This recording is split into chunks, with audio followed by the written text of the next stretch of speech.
Sprint action continues in the Supercar Challenge. It's the third meeting of the season, 5 venues across 7 rounds. In the 26th season of the Supercar Challenge, we've been to Zandvoort, we've been to Spa, now we arrive at Zolder.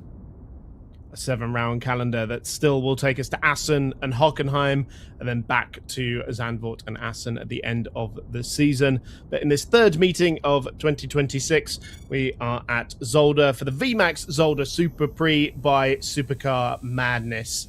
A 4-kilometer circuit, or 2.5 miles, 16 turns for the drivers to navigate. It has been a hot and sweltering weekend so far. Thankfully, temperatures starting to come down ever so slightly in a weekend that is packed full of sprint action for the Supercar Challenge after a shift to the schedule yesterday.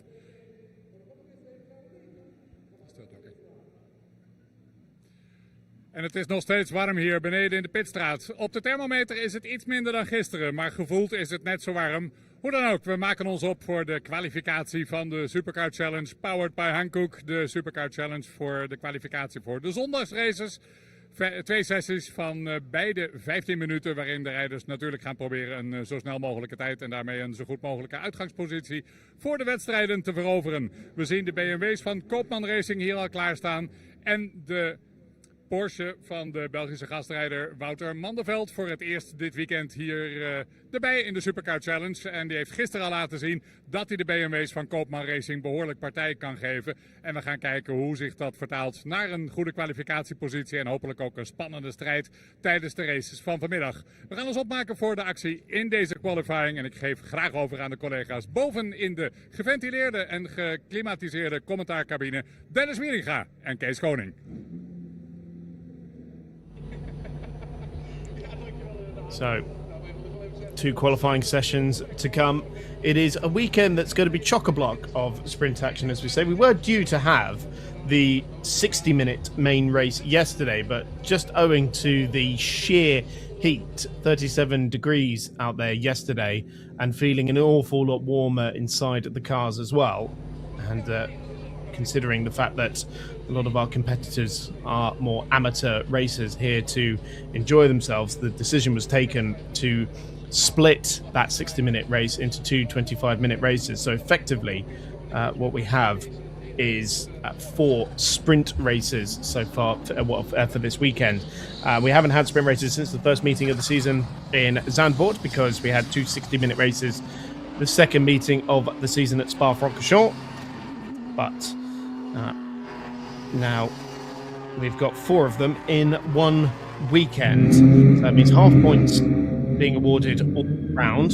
There was Marlon Birdsall, who took both the victories yesterday.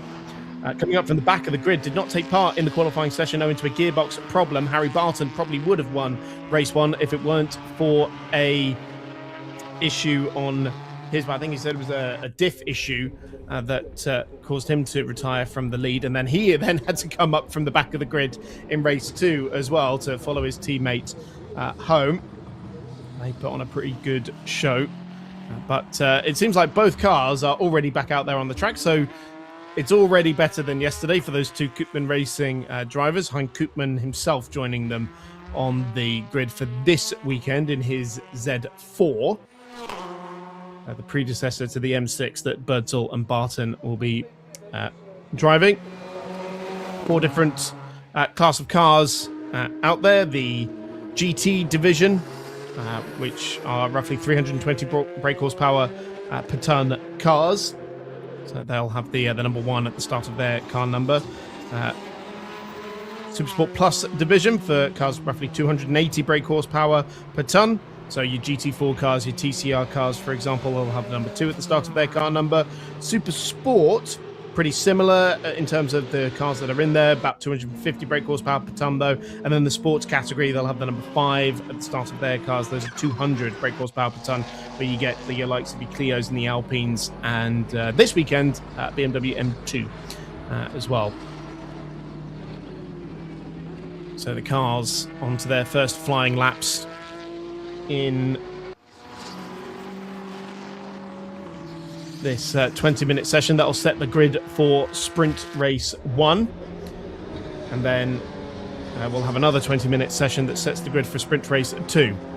And remember, some of these cars are being shared, so it'll be different drivers in races 1 and 2, therefore Q1 and Q2. Yesterday, because of the last-minute adjustment to the schedule, it was the one session that set the grid for both races with fastest and second fastest lap times. But we are now into the more normal running that we see in the Supercar Challenge on a weekend with sprint races. It'll only be the next round at Assen and Hockenheim where we see two 60-minute races. So sprint action returning for the final 2 meetings of the season at Zandvoort and our second visit to Assen as well.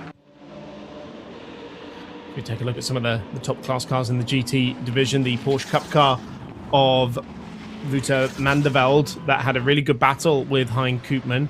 Despite Koopman being in technically superior machinery in terms of it being a GT3 car versus a Cup car. Of course, the Cup car considerably newer than the Z4, which first came into competition in 2010. So after that first flying lap, it's advantage Marlon Birdsall. No, it is not, because his lap time has just been deleted. It was quicker than Harry Barton, but that is because he went over track limits at turn 9, which is the apex, the second apex of the Villeneuve chicane. And that has caught out many, many drivers so far this weekend, as is the apex at turn 5, the Kleiner chicane, so the first chicane they come to. This is a look at the BMW Z4, naturally aspirated V8 power at the front of that car. It's a very popular car that when it makes the odd appearance here in the Supercar Challenge, or indeed the Gedlick Winter Series,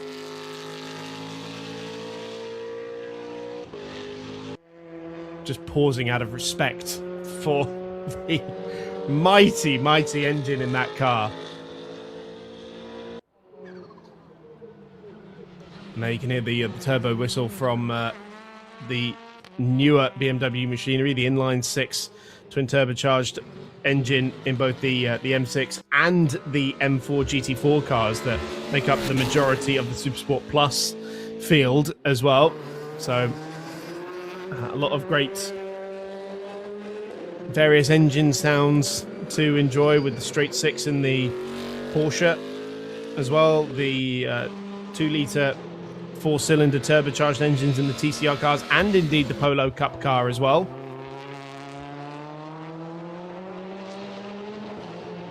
Robert Vandenberg has had his lap time deleted as well in the M3E90.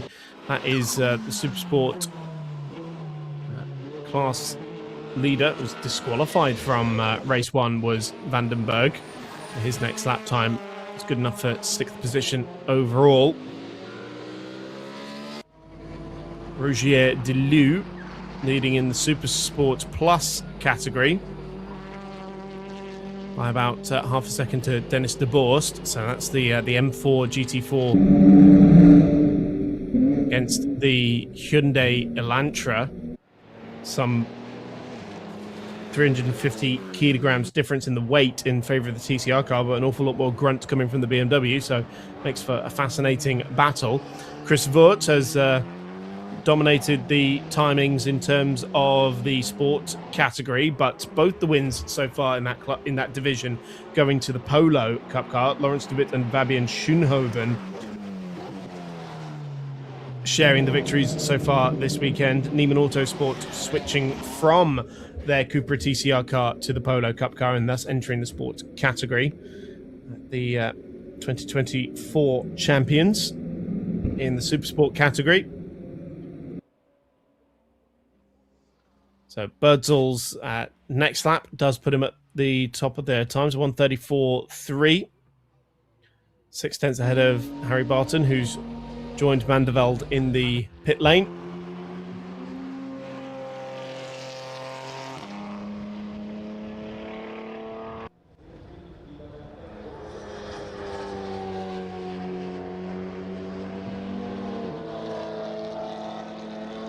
Another lap time being disallowed, at this time for the 273 of Berry Van Elk.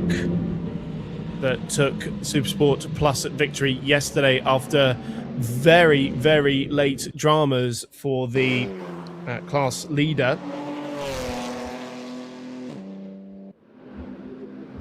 Valentin Greven was on course for a second victory in that category in his M4 GT4 car, but seemed to be contact with the Pratasav TCR Cupra.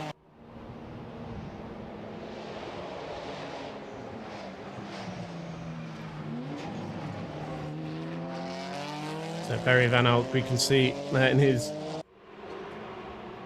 very luminous M4, rounding up the Alpine Cup car, which are still very rapid race cars, but they do get made to look standing still when going up against some of the more contemporary GT3 machinery out there.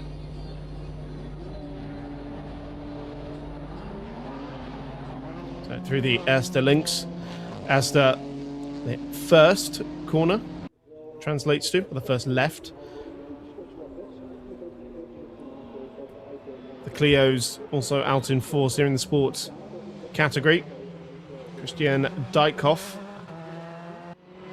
in the 506 machine from the Spirit Racing team.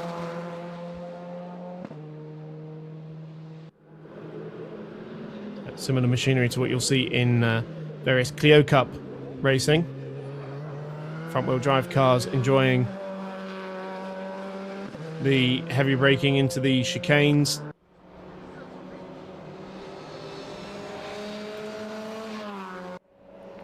Yeah.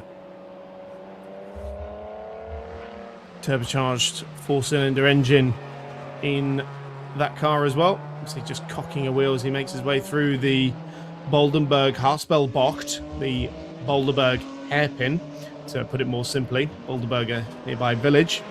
A lot of the corners here either named after great Belgian racing drivers or after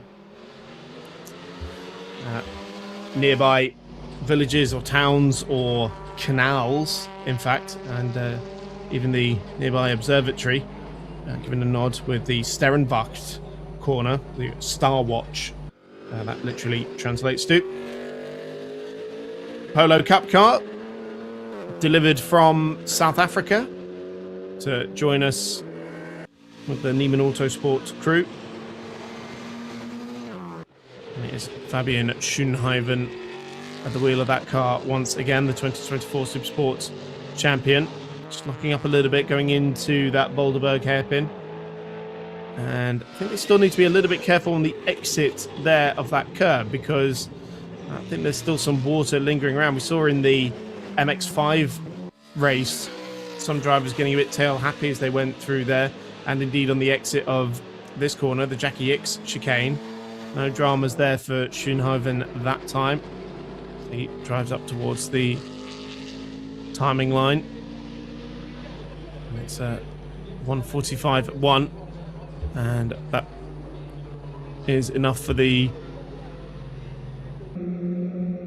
whole category at the moment, to the tune of about 1.6 seconds over Chris Vogt. Several cars we haven't seen out yet, though. Only 11 have taken. We've got 4 minutes left on the clock. One of them I feel is not so much a surprise. Mitchell van Dijk in the Radical SR3. They said their weekend was pretty much over after engine troubles yesterday with Miles Ragg at the wheel. But we haven't seen Valentin Greven, presumably as a result of the crash yesterday, nor Leonid Pratasav in the TCR Cupra that he collided with, nor Rob Neiman in the Clio, the 502 Clio. I'm not sure why that would be the case. There was nothing obviously wrong from memory anyway. And then the Henry Greven M2 BMW, that had contact with a faster class car. If memory serves me correctly, it was one of the Vandenbergs in the M3 that made contact with that car going into the Kleiner chicane, trying to put a lap on it. So presumably for 3 of those cars, it's damage to sustained, too heavily sustained, in order for them to continue this weekend, which is a real shame, because that means there's been a real weekend of attrition for these cars. A combination of the extreme heat and a few incidents out there on the track. So will be a slightly reduced field as a result of that, I'm afraid. As we see Robert Vandenberg, his car getting some cooling attention at the front.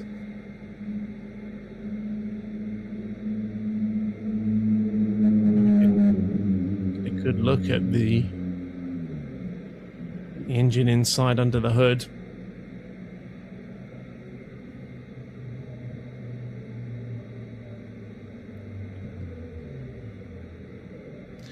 Wouter Mandeveld, his last effort there, just putting him on the front row of the grid, which is a great effort from Mandeveld to go ahead of Harry Barton, in fact. Putting the Porsche Cup car on the front row of the grid. And it looks like with a minute and a half left on the clock, that's going to be all she wrote.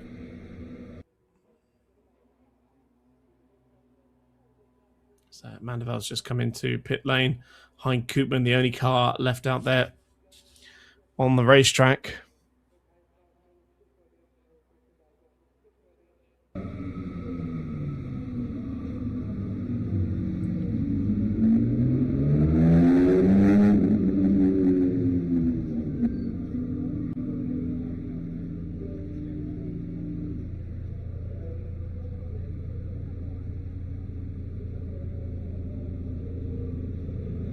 Various different cooling methods for the various teams, checking the pressure on those Hankook tyres, making sure they're within the legal limit.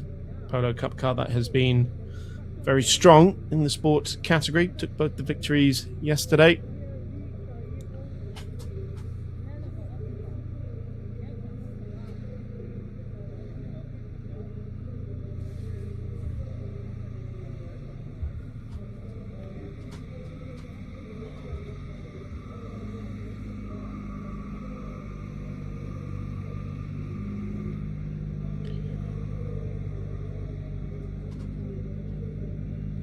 Christian Dijkhoff, we can see out of the Clio.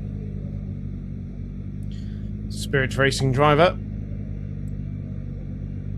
As the checkered flag has officially come out, and it is Marlon Birdsall who will be on pole position for the race.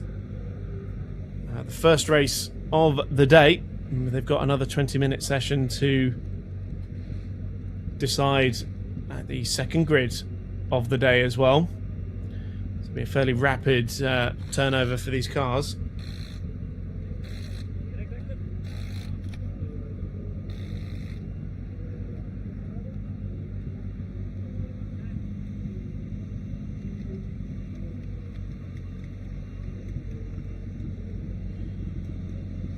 And he will be joined by Wouter Mandeveld on the front row of the grid.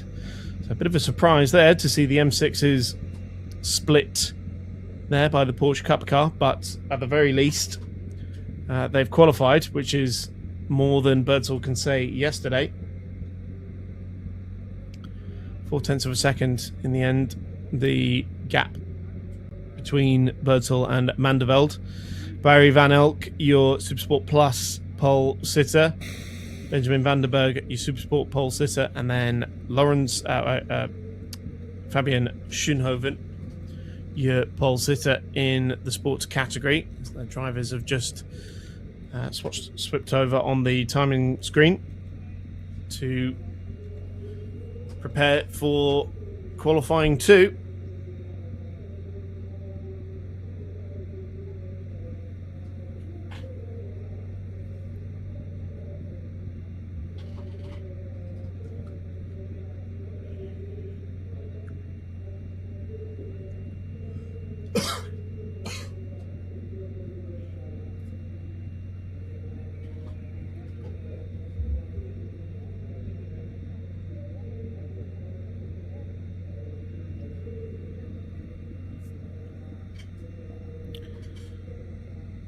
So the car's getting a quick turnover, the drivers swapping in where necessary.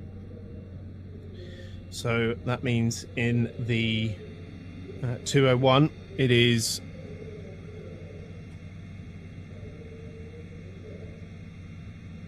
Dennis de Borst taking over from his son Stef. Patrick de Vries taking over from Rogier Delou in the Koopman GT4 car. Laurens de Witt taking over in the Polo Cup machine from Fabian Schoenhoven. Benjamin van der Berg taking over from Robert van der Berg in the M3. And yeah, those are the only cars that we have left anyway that are running two drivers inside the car. So it's just to confirm the results from Q1. Marlon Birdsall on pole position by 0.4 of a second to Wouter Mandeveld. And Harry Barton, Barry Van Elk, your top runner in Supersport Plus, ahead of Hein Koopman, Rogier Delou, and Stef de Borst it was who qualified the 201. And the 334 machine on is our sole Supersport car left in that category, actually, and then the sports runners of the Polo Cup car, Chris Vogt and Christian Dijkhoff in that category. So 11 runners remaining.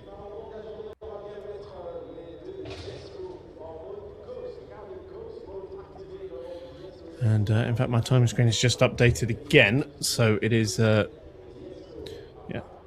it was Dennis de Borst then who qualified in Q1. Excuse me.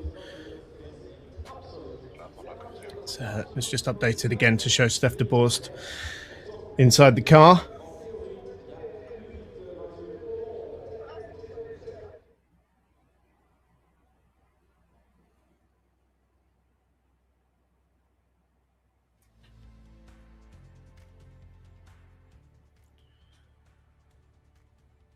Just a reminder that it's not just the race cars taking to the track for this weekend. Supercar Madness means that there will be several million euros worth of performance and supercars that are making their way onto the track for performance runs and for drag races, and really putting on a show here at Zolder this weekend, and all available to look at in the paddock as well. Two races to come this weekend, or today, I should say. The first will be live for at 1:20 local time, and then there'll be a bit of a break after that before we come back at 4:30 for that second race, and then rounding out the day with MX5s. Let's go down to René de Boer and see who he's catching up with down in the pit lane. Laurens de Witt, een van de rijders in de nieuwe Volkswagen Polo. Een nieuwe aanwinst in de Supercar Challenge, de sportklasse. De auto kwam pas 1,5 week geleden bij het team. Dus alles echt helemaal nieuw. Hoe is de eerste kwalificatie voor jou gegaan? Ja, die ging ontzettend goed. Inderdaad, alles nieuw. Gisteren in de wedstrijd hadden we een 46 gereden. Dus ja, ik was benieuwd of dat ook een 45 mogelijk was. We hadden echt wel een spannend moment in de eerste pushlap. Gelijk in bocht 1 dat ik zo'n overstuur met dat ik zelfs de grimbak inging. Nou, dat is voor mij wel ongebruikelijk zelfs. Goed kunnen herstellen en nog een keer banden warmen en uiteindelijk een 45-1 gereden. Ja, dat is al voor de Polo denk ik echt wel een hele snelle ronde hier. Dus super tevreden. Je indruk als geheel van die auto? Hele leuke auto. Echt geweldig. Ja, dat is zeker een opmaat naar de Polo Cup straks. Met 20 auto's aan de start, dat moet een feest worden. Over 2 weken ga ik de Duitse Polo Cup proeven hoe dat eruit ziet. Ook hier op Zolder. Dus ik kan niet wachten. Heel goed, dankjewel. Laurens de Witt giving his first impressions of the very new Volkswagen Polo. It only arrived with the team a week and a half ago, but everything really still brand new. They did a 1:46 yesterday in the race, and he was curious to find out whether a 1:45 would be possible. And he tried very hard to achieve that in first qualifying this morning, and even to the extent that he got a little bit of too much oversteer and went off the track slightly in the first corner, which is he says is very unusual for him. but he was able to recover and eventually did a 1:45.1 lap time, with which he's very, very happy. And he's had very good feeling with the car, everything brand new, as he pointed out, but very good perspective with the Polo Cup class expected for 2027, next season in the Supercar Challenge. And he says it's going to be a delight when you have 20 cars like these on the grid. Also for him is a little bit of practice for the German Polo Cup, which is running already this year, and Lawrence will be racing in that series in 2 weeks from now at the very same venue here at Circuit Zolder in Belgium. Let's continue with the rest of qualifying too. I do love the arrival of a new Cup Championship. You should have seen how giddy I was at the first Swift Sport race at Silverstone in the UK last year. So really great to see that the Polo Cup will be joining us for next year, as cars are on track for Q2. So remember, this setting the grid for the second sprint race of the day. And once again, it's advantage Marlon Birdsall straight away. 1:33.477 from the Dutch-born English-Swiss Chinese driver. It's the 19-year-old, and his Chinese heritage very much being reflected in his livery, inspired by the Chinese flag. Both of these M6 drivers being coached by GT World Challenge regulars. Marlon Birdsall by Max Janssen, the 2024 Supercar Challenge champion, who's now racing in the European Le Mans Series, and a champion of GT World Challenge Europe already, competing in Spa 24 Hours this weekend, as is Harry Barton's coach, David Pittard. Interestingly, Harry Barton saying that his love of racing was sparked by the Ford v Ferrari movie that came out in 2019, and started doing historic racing off of the back of that, dealing with Sam Hankook an awful lot, which provided a lot of very exotic historic machinery to a lot of drivers. But Barton last year making the switch into more contemporary machinery, racing in Brick Car, and now joining us in the Supercar Challenge in full-fledged GT3 machinery. So Wouter Mandveld going over the line in his Porsche Cup car through the Erste Links, and then flick it right into the Sterrenwachtbach. Yeah, then very quickly into the next right-hander, Kanalbocht, as well, referring to the Albert Canal that runs near the circuit. Very short straight before you go into the Lucien Bianchi box, named after the three-time Le Mans winner. Then a little bit of breathing space as you bring it back over to driver's right and into the Kleine chicane at turns 5 and 6. See a big jump over the curbs there, particularly on the right-hand side, over the crest of the hill at Butte. And then a very tricky braking zone as you're steering and braking at the same time into the Villeneuve chicane, monster the curbing there as well, going into Talarmenbocht. We are in the Talarmen Park. So it refers to this whole double right-handed section, opening up the taps on the flat six once again before braking into the Boulderberg Hartspelbocht, the Boulderberg hairpin. A tricky traction zone as you're then through the kinks of the Jochen Rindt kinks as well, named after the posthumous 1970 Formula 1 world champion. And then into the Jackie Ickx chicane, the 8-time Grand Prix winner, the 6-time Le Mans 24-hour winner. Up the hill again, and then over the line for a flying lap. And that was a 1:34.3 for the Dutchman. That puts him within 9/10 of a second of Marlon Birdsall's benchmark time, who in turn only has 0.2 of a second over Harry Barton. It seems like Birdsall and Barton are doing absolutely minimal running because they're already back into the pit lane. We heard from Harry Barton yesterday after he secured pole position in the qualifying session that he did the minimum 2 laps, one for the fastest lap, one for your second fastest lap, that set the grid for race 2, trying to preserve the tyre as much as possible, because in these temperatures it is being absolutely chewed up. The Hankook tyre going through an awful lot of stresses, having to work on a huge variety of different cars, from that full-fledged GT3 car all the way down to these Alpine A110s, front-wheel drive and rear-wheel drive, all sorts of different engines as well. So it's a very versatile tyre that Hankook has to provide.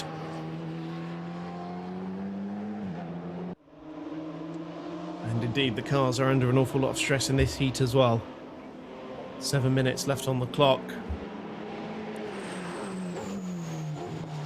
Hein Koopman in second place, but it is Patrick de Vries in the Koopman Racing M4 that leads in the Supersport Plus category. So that means 4 of the top 5 cars at the moment are from Hein Koopman's team.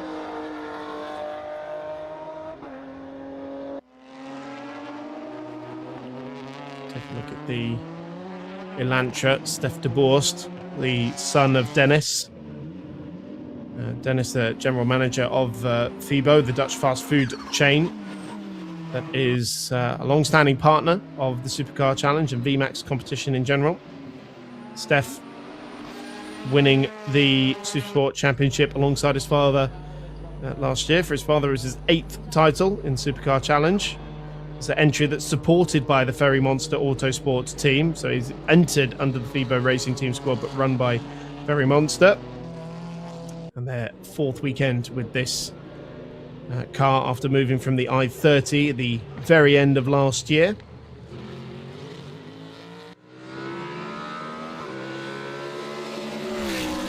Just listening to the 4.4 litre V8 again.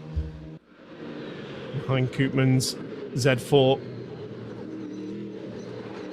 He's currently 4th fastest, 1:36.7 for the Dutchman. Koopman Racing operating out of Winkel in North Holland, and providing an awful lot of opportunities for young drivers such as Birdsall and Barton to come through the ranks. Mex Janssen knows all about that.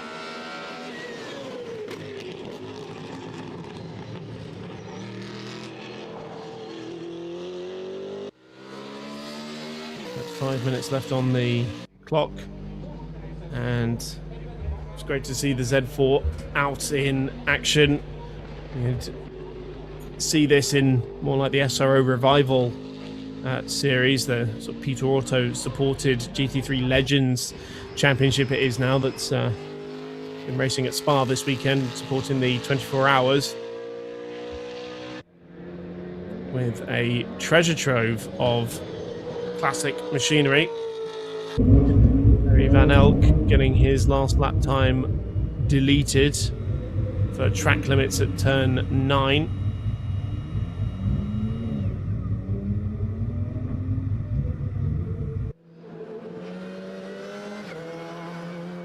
As indeed has Stef de Borst, so there's still some time to be found out there by both of those drivers. Bus drivers line stern at the moment in the timing order. Stef de Borst in pit lane as it stands, and we see Benjamin Vandenberg getting back out there.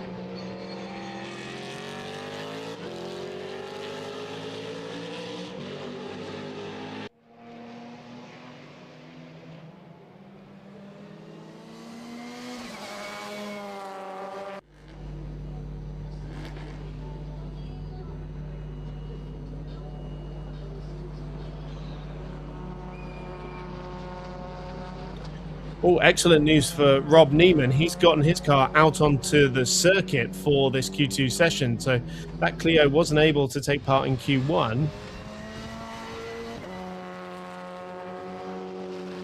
But Neiman's been able to get out there, the 2-time champion in the sports division, most recently in 2024. Probably more just shaking the car down rather than pushing it at this point with 3 minutes left on the clock. But nonetheless, good to see that car out there. Hopefully it will also make the start for race 1 from the back of the grid.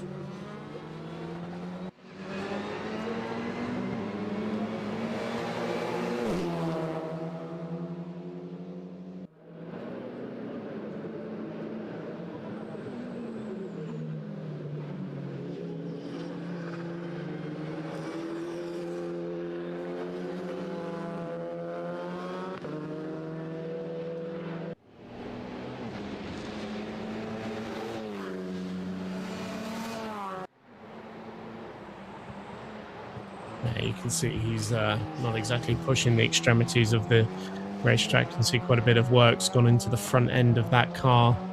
So clearly some damage to it over the course of the weekend. That means that car wasn't able to do Q1 earlier, but is now out on the track, just making sure that everything's pointing in the right direction and the car isn't off balance.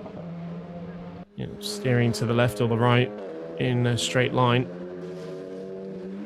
A little mistake there from Patrick de Vries going into the Villeneuve chicane. A bit too much of the curb at the first apex and then skimming the gravel in the apex of 9. I imagine that will be a track limits infringement for him.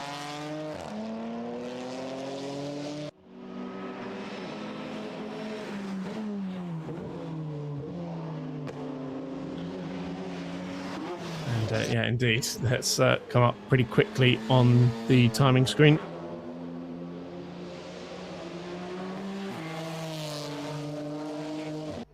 So this lap won't count for de Vries. But he's got one last opportunity to try and set a time.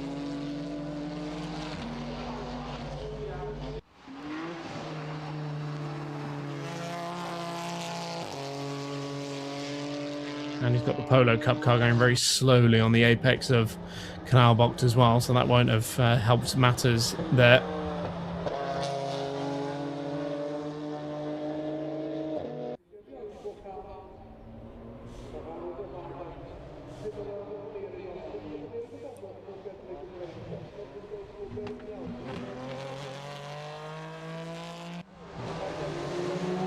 And indeed, that didn't improve in the first sector. Really, so this may not be the lap, but it's okay. Only 63 thousandths of a second separating the top two in the Supersport Plus category, Patrick de Vries and Berry Van Elk.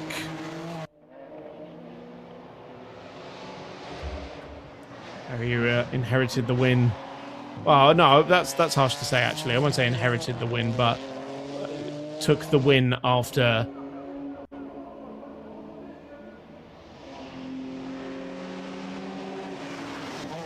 the demise of Valentin Greven very late in the race. That was a bit sideways. For de Vries there. Checkered flag waiting. And as you'd expect, not quite an improvement, but it's Marlon Birdsall then, who has double pole position today. 0.2 of a second just under ahead of Harry Barton. Fabian Schoenhoven, the last car left on the racetrack. And indeed comes into pit lane. So Marlon Birdsall is on pole position once again.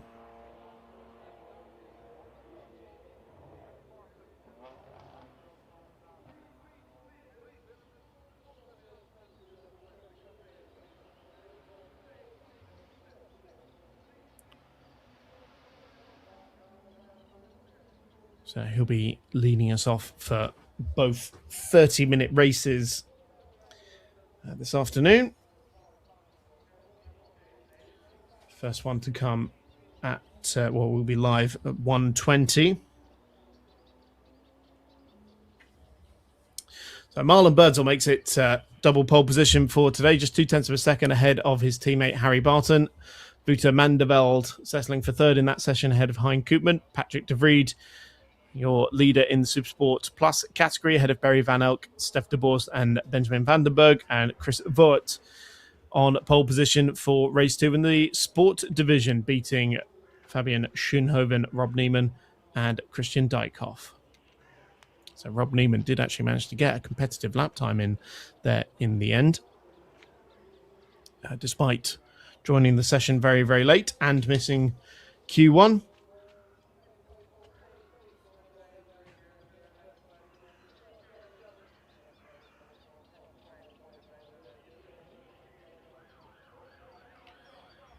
And yes, the first race to come, 120, will be live for